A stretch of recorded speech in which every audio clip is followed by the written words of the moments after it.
Hello everyone, I figured I'd give you an inside look at how we made the Hero Bracket 1v1 trailer for Hidden Cup 3.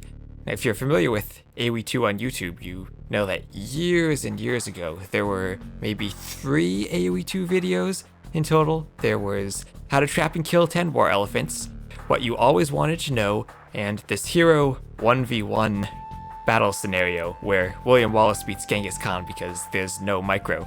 So T90 wanted to make a bit of a trailer for Hidden Cup 3, and he had this idea of having a 1v1 bracket, so I figured we could kind of make a newer version with some actual player micro in this.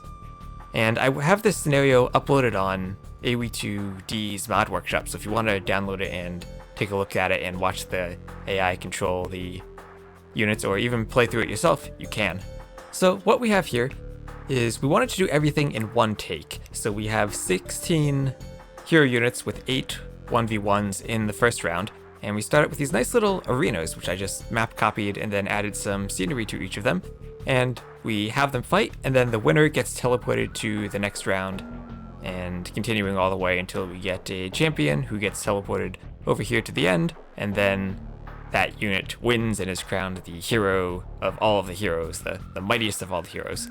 So how does this work? First, we have a few different players set up. There's player 1, who is just a spectator, and then there's players 2 and 3, who will be the ones doing the fighting. And I have this set up so either you can run through it with the AI players and have the AI duke it out, or you could do something more interesting and set this up as a multiplayer scenario so that the 2 fighting players are actually controlled by humans. We had recorded a couple of recorded games and then sent them over to T90 to capture the footage and edit them into the final trailer, so that way we could have a bit of micro between the 2 heroes, and it's not just one hero standing still while the other shoots at it. No, they actually do stuff and fight each other. So then we have a few more players. There's, don't want to change that, we want to change this. There's a couple 7 and 8 who are just sitting there in the background so we can have some buildings and a nice little bit of scenery behind the players. And then there's also this, at the end I made an extra player just to have the king and the queen, because if you have them the same player as a castle, then they'll automatically go and try to garrison in the castle, so I just make them a player without a castle so they don't try to run away. But the interesting part is player 1 is the spectator, 2 and 3 are the fighters, and then 4 and 5 are useful for giving the player a vision of the current fight. So if we look at the diplomacy tab, we'll see that player 1, who is the spectator, is allied with players 2 and 3, so it can always see the hero units, is neutral to player 4, which is the green player, and allied with player 5. So how these fights work is all of the units belong to player 3 at the beginning, then just before the fight starts, the player's view is set to look at the fight, and then the units are changed from player 4 to player 5, so that the spectator can have vision of the fight. And then after a few seconds, they turn to players 2 and 3, so they can begin fighting each other. And to accomplish all of that, we have quite a few different triggers here. So we'll look at, say, fight 2 as an example. So we have a variable here, and D lets you have this nice list of variables. You can name them whatever you want to name them, and you have 255, so hopefully you won't run out. But I made a variable called heroes killed, and when a hero dies in the first fight, we have here Charlemagne. If he is destroyed, we change variable. See, I don't actually need that. Oh, I forgot to delete that part. We don't actually need that tribute trigger anymore. But what happens is this heroes killed variable is incremented by 1.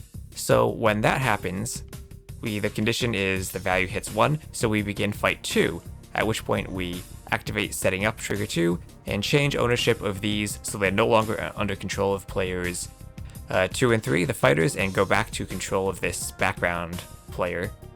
And we go to change the spectator view and the view of the 2 fighters to this fight, change the ownership from green to yellow so that they're visible, and activate a countdown timer, which counts down for a few seconds before the objects are changed ownership to players 2 and 3 so that they begin fighting. And then once all of the fights are finished, we heal all of the remaining heroes. This is just a big heal object trigger that covers the entire map so that the heroes are at full health for their next round of fights. And then we teleport objects. We take the winning hero and teleport it over to its spot on the next round. So once every first round matchup is done, all of the heroes are teleported over to round 2. And then finally at the end, whoever wins this final fight will be teleported over to the ending championship area. Let's go. There we are. And then all these units will change to their player, and everyone will be happy and celebrate the hero with a Cobra car and amount of gold and some flaming camels, and see some Aoe1 priests all as the prize. Very impressive. The king and the queen, they're impressed with the hero, and everyone gets to celebrate winning the bracket. So now if we want to go see this in action, we can head up to the menu and test it. And here we'll start out looking at nothing, and after a few seconds the first fight will start. And here we go, Charlemagne versus King Sancho, and we can watch them fight. So one of the nice things is that when you're in single player, you can up the game speed, and there's a launch option you can activate to up it to ×8, so you can watch them fight faster. But even with ×8 speed, Joan, she has trouble taking out Bad Neighbor. This takes quite a long time. Now, we were lucky that we didn't get two heroes like King Sancho and Bad Neighbor who actually can't attack each other in the first round. But, well, we came close. If this Treb packs up and starts running away, it actually runs away faster than Joan can do damage to it.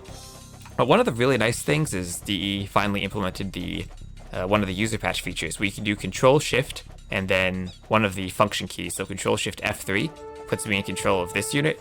So when I'm testing and I don't want to wait for 10 minutes, I can just delete it and move on to the next fight. Here's Princess Yodit. Same thing. The first round fights tend to be a lot of one-sided matchups. Aside from this one, of Dracula versus Alaric, this one's actually pretty close, but Dracula just comes out on top. And see, yeah, William should beat Henry the Lion pretty easily. And Emperor in a Barrel, you can't even do anything. Can we reach the market? No. And here we see everyone is now transported, and they're starting the next round at full health. Actually takes Charlemagne a good deal of time to attack Joan the Maid, but eventually she will go down. And one of the annoying parts was that the AI, no matter what, they don't actually fight back against the longboat. You can control them yourself, but the AI doesn't do it by themselves, which is why we kind of wanted to get some actual human players into the mix, because Kotyan Khan actually is the strongest hero, but if you just let the AI win, then the longboat just wins all the fights. So let's just move on. And the great part about this is either player can win the fight, and it doesn't matter who wins because the winning unit will always get teleported over to the next one. And here, if Dracula actually were to just attack Saladin head on, then Dracula might win, but here Saladin is just too strong. Let's see, here's the last one. Charles Martel will just get you out of the way so we can move on. And here's where the longboat again shows its dominance, just absolutely wrecking Charlemagne because the AI doesn't know to fight back. It might be cool to get some custom AI script written, try to perfect the micro. I don't actually know what's possible in DE. Right here we see Saladin. Oh, look at that moonwalk there. That happens when you turn the speed up. And here we are in the finals. Oh, maybe we can micro a bit. Saladin. How does Saladin do against the longboat? He doesn't have the range to micro, really. We'll just see if he attacks. Who'll win? Yeah, the longboat. Longboat's a beast. Just loses to Kotyan when humans control it. And then we'll get to the end. Oh, wait. I need to switch back to player 1. There we go. Now the spectator can see this. And this little bit of the hill here, I had to make that beach terrain at the top just so that the longboat could teleport there if it wins.